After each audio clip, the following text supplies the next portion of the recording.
on this morning's program, this opening session, is Dr. Giorgio Cometto,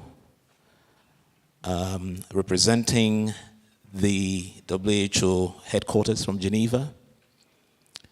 Giorgio is a self-driven strategic thinker with over 15 years of experience in health policy, planning, and health services management at the international level.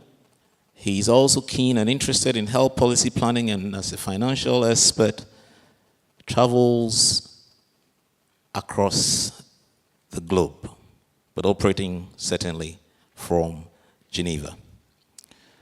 Giorgio holds a degree from the London School of Economics and Political Science, and is based in Geneva, Switzerland. Ladies and gentlemen, let's welcome Giorgio Cometto to speak to us on health workforce for universal health coverage.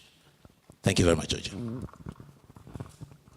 Thank you, and good morning, everyone. Honorable Minister, distinguished colleagues, ladies and gentlemen, it's a real honor for me to be here with you today, and actually a real pleasure indeed. 1 year after the launch of afreHEALTH in Nairobi, I was there with some of you, and to see this happening now under African leadership is really very encouraging and a rewarding experience.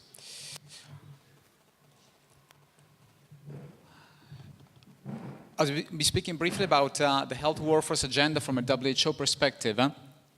This has received really renewed momentum in the last couple of years, ever since the adoption by the international community of the Sustainable Development Goals, development framework that for the first time in history awarded specific focus and attention to the argument of investment in the health workforce. This focus was much needed, in my opinion, because looking at the trends over the last decade, we see that whereas other regions have really made important steps ahead, with regards to Africa, it's still a half empty, half full glass. Obviously, there have been massive steps ahead. Production has increased, absolute numbers have increased. But if we look at this simple graph that plots the percentage of the global burden of disease and that of the global workforce, we see that over a period of 10 years, Sub-Saharan Africa as a region has stayed pretty much in the same place, about 24% of the burden of disease and about 3% of the global workforce, a massive inequity that requires continued and intensified efforts. Joint analysis that we have conducted in collaboration with the World Bank point to a growing trend for the health sector as a labor market. We estimate around 40 million jobs to be created globally in the health sector by 2030. However, the vast majority of these jobs will be in upper middle income countries and to a certain extent also in high income countries. At the same time, the world is facing a shortage of about 18 million health workers to achieve the health-related targets of the Sustainable Development Goals and universal health coverage.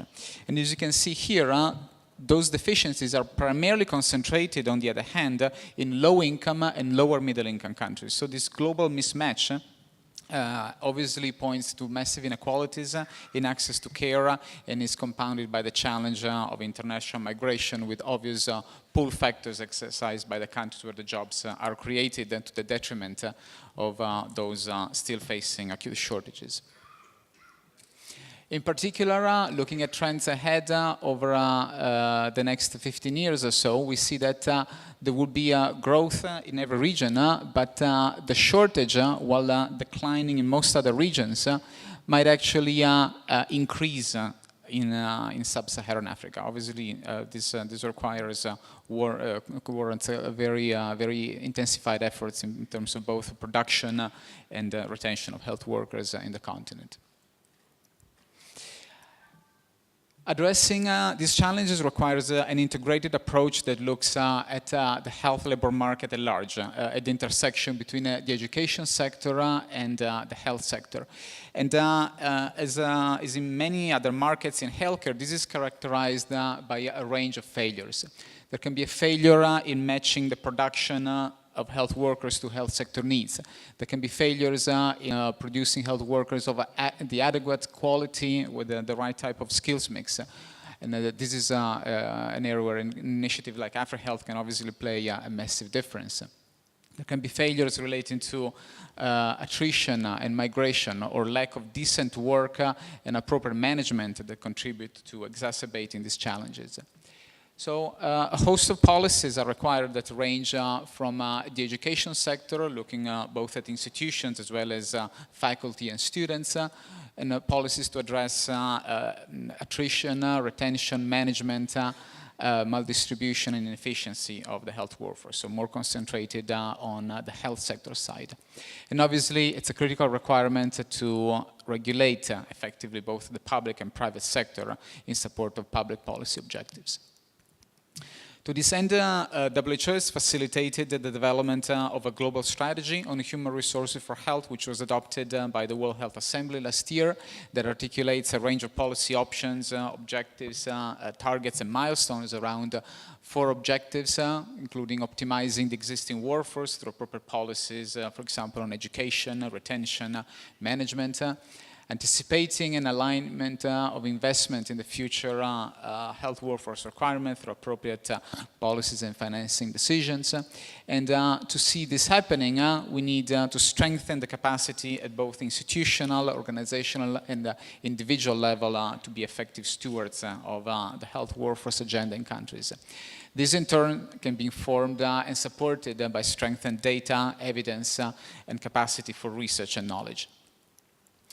This is a massive endeavor. A recent analysis published by colleagues points to the human resource for health being the largest component of the additional funding required to achieve the SDG health-related targets, over $100 billion per year, as you can see from this graph. Obviously, all the other elements are equally important, but in quantitative terms, the health workforce is, at the global level, just as it often is in individual countries, one of the largest items in the budget. One recent development that adds an innovative perspective, I believe, to this debate is the work that was taken forward by the UN High-Level Commission on Health, Employment and Economic Growth, the Working for Health Commission, chaired by the presidents of France and South Africa, and co-chaired by the heads of agencies of ILO, OECD, and WHO. The Commission identified recommendations to lead to the creation of these 40 million jobs and addressing the gap of 18 million that I was referring to earlier, and produced a report articulating, again, some recommendations and policy options for member states and their partners. The work of the Commission was underpinned by groundbreaking evidence that has reversed 30 years of conventional thinking on macroeconomics and health workforce. Shifting away from the traditional argument of health being seen as a cost disease and a drag on the economy, and towards a better appreciation of the evidence, building on country analysis that included also low and middle income countries and that had a longer time horizon, that was able to prove a positive and significant growth-inducing effect on other sectors of health workforce investment. So really a multiplier for inclusive economic growth. We know that the health sector is already a large and growing sector in the economy in countries across the globe. It is a sector that seems to be resilient to financial shocks and economic crisis, with the health sector employment basically doing well when the economy is doing well, but doing well also when the economy is doing badly, with the retreat of employment from other sectors such as agriculture and the manufacturing industry. And also, due to health workforce feminization trend, 70% of the health and social workforce are women globally. The opportunities for job creation in the health sector are likely to be harnessed in particular by women and youth, and therefore serve as a driver of gender empowerment in addition to the health outcomes and the economic argument that I've made reference to earlier. So conceptualizing this, there can be, in addition to the well-known traditional health pathway to economic growth, there can be many more. Economic output through job creation, social protection and social cohesion, innovation and diversification, very important, the role of research in this perspective, and a contribution to global health security. All factors that together combined can lead to economic growth through investment in the health workforce. And to add to the momentum of the last couple of years, a recent development of the World Health Assembly of this year has been the adoption of a 5-year action plan to put in practice the recommendations of the Global Strategy on Human Resources for Health, as well as those of the United Nations High-Level Commission on Health, Employment and Economic Growth.